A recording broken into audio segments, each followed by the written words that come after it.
Hi hello welcome to Jyothi Guram channel. ఎలా ఉన్నారు అందరూ? బాగున్నారా? మీరు చాలా బాగున్నారేమో. నేనైతే అసలు బాగలేదండి. చిరాగ్గా ఉన్నాను. ఇంతకు నా చిరాక్కి కారణం ఏంటంటారా? వర్షం అండి బాబు, వర్షం. ఎడతెరిపి లేకుండా పడే ఈ వర్షాల వల్ల ఇల్లంతా బట్టలే. బట్టలు ఆరేస్తున్నాము, ఆరట్లేదు. యాక్చువల్లీ 4-5 డేస్ నుంచి యాంకరింగ్ బిజీ షెడ్యూల్స్ ఉండటం వల్ల శారీస్ అన్నీ యూజ్ చేయడం, వాష్ చేయడం, దండం మీద వేయడం, అవి ఆరకపోవడం, ఇంటి నిండా బట్టలు ఆరేయడం చాలా చిరాగ్గా అనిపిస్తుంది. ఈ ఎడతెరిపి లేని వర్షం ఎంత చిరాకో. కానీ వర్షాలు కావాలి, ఒప్పుకుంటాను. వర్షాలు పడాలి, చెరువులు నిండాలి, పంటలు పండాలి. వరుణదేవుడు మనకి అవసరమే. కానీ ఇలా గ్యాప్ లేకుండా పడటం వల్ల మాకెంత చిరాగ్గా ఉంటుందో తెలుసా? మీ మగవాళ్ళు ఇంట్లో ఉండరు, వెళ్ళిపోతారు. ఇంట్లో ఉండేది మేమే కదా!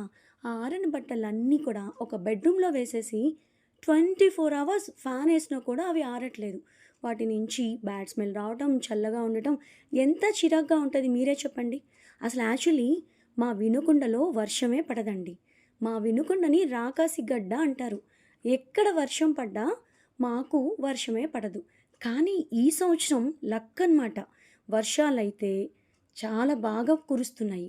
వర్షాలు పడటం చాలా సంతోషంగా ఉంది. కానీ బట్టలు ఆరకపోవడమే చిరాకు తెప్పిస్తుందనమాట. సర్లేండి, ఎప్పుడు ఉండే గోలే. ఇంతకు ఈ వర్షానికి వేడి వేడిగా ఏదో ఒకటి తినాలి అనిపించింది. ఇక ఆలస్యం ఎందుకు? ఫ్రిడ్జ్‌లో ఉన్న దోసపిండి తీశాను. దాన్ని గుంత పొంగనాలుగా రెడీ చేసేసి వేడి వేడి గుంత పొంగనాలు రెడీ చేసుకున్నాను. ఉల్లిపాయలు, పచ్చిమిర్చి, కొంచెం టచింగ్ కారపొడి.